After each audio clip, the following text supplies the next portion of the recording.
Hello, and welcome to Cheers to Fears, where we take horror films and turn them into drinking games. We're your two hosts. I'm Alex. And I'm Tucker. Today, we will be making a drinking game for yet another Halloween movie with Halloween 4, The Return of Michael Myers. Directed by Dwight Little, who has also directed some other projects here and there, most notably being 1989's Phantom of the Opera. Halloween 4 takes place 10 years later from the first movie. Laurie has passed away in a car crash, but has left behind a daughter named Jamie.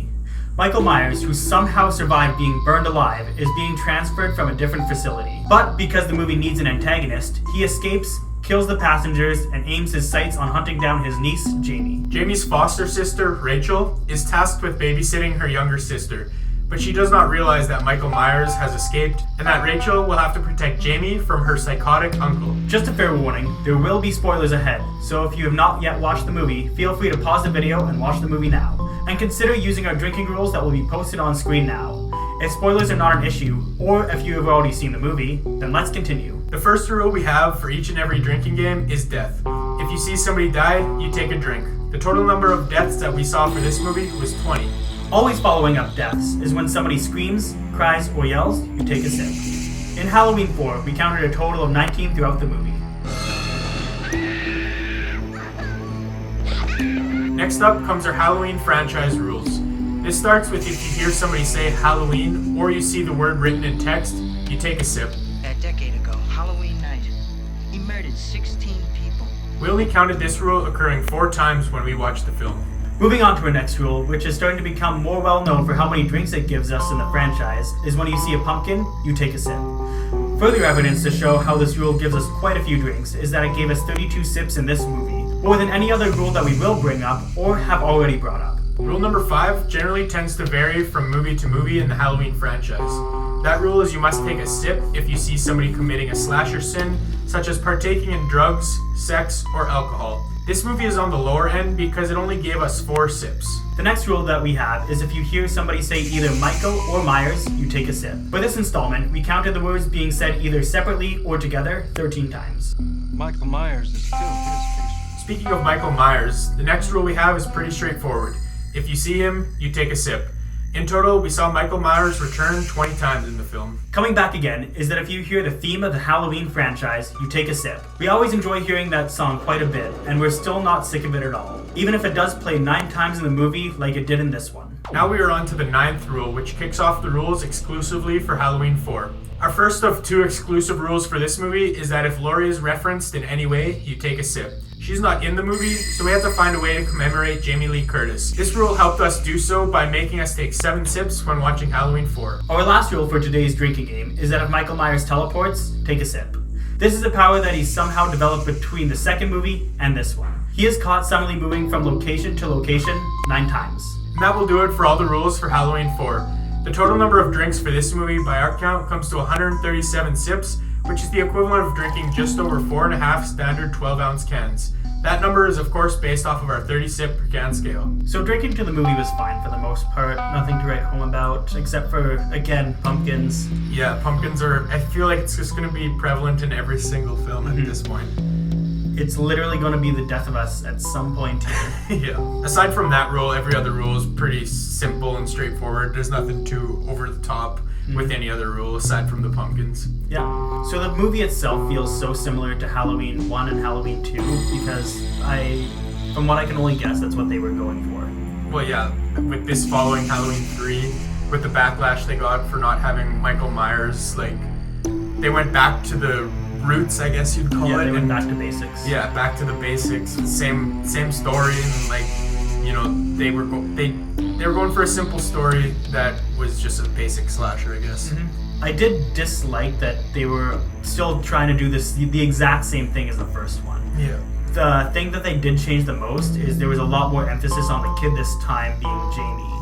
Oh yeah, and Jamie, I feel like, was one of the few bright spots of the movie. Like, she was played by Danielle Harris, Yeah. and she did a really good job as a child actor in that role. Oh, like, yeah. She got her emotions across like super well, and I also didn't mind Rachel in the movie. She filled her role pretty well as well. And Loomis, as always, is a beautiful mess. I will say he isn't as nuts as he is in the second one. He kind of goes back to the first one in a way, and how he's acting in the first one. Yeah. Still slightly more on edge and a little more crazy, but it's a little bit pulled back, like unlike the second one, which was, oh god, I don't even know. Yeah. But as you mentioned, like, I really did enjoy Jamie. For a kid actor especially, getting her feelings portrayed so well on the screen. Yeah. And even Rachel, she was, I'd say, a pretty sufficient final girl. She had a little bit of a backstory with her trying to get with Brady, but finding out that her sister's more important, so spending time with her sister. And then Brady cheating on her, obviously. Yeah. Gave her character some depth, and that she likes her sister over, I guess, teenage sins, as you would call it. Yeah. And just going back to Loomis, I did say that he was slightly less crazy than the second one, but not quite as normal as the first one. And a prime example of that is when he takes Jamie, basically kidnaps Jamie, and just takes her to the school. So it doesn't go without saying that Loomis is still a little bit loony, but yeah, it's just not quite the same as 2. Yeah. In saying that, I don't think acting was the main problem for this movie. The main problem is that it obviously feels so much similar to the other 2 installments.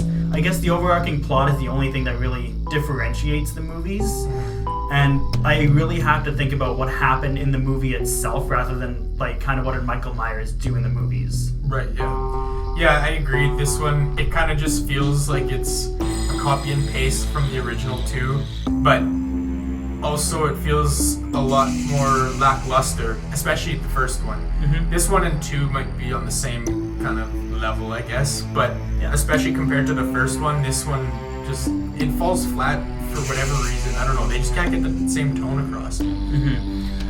Some problems that they could have had is, I think that there was a writer's strike going on, and they pumped out the script in 11 days to beat that. Yeah, that's pretty insane, actually. I didn't know that. And another thing to add about the script is John Carpenter originally wanted the script to be about the effects that Michael Myers had on the town, and like how the citizens of Haddonfield were traumatized by the past events from the first 2 movies.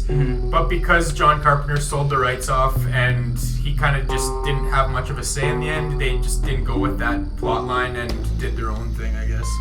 So the upside for the movie is some of the kills were again neat. It was no face melt like the second one, but stabbing a gun through somebody's torso. He always has to stab someone, never shooting them. So it seems it's pretty common in the Halloween franchise up to this point is plot conveniences.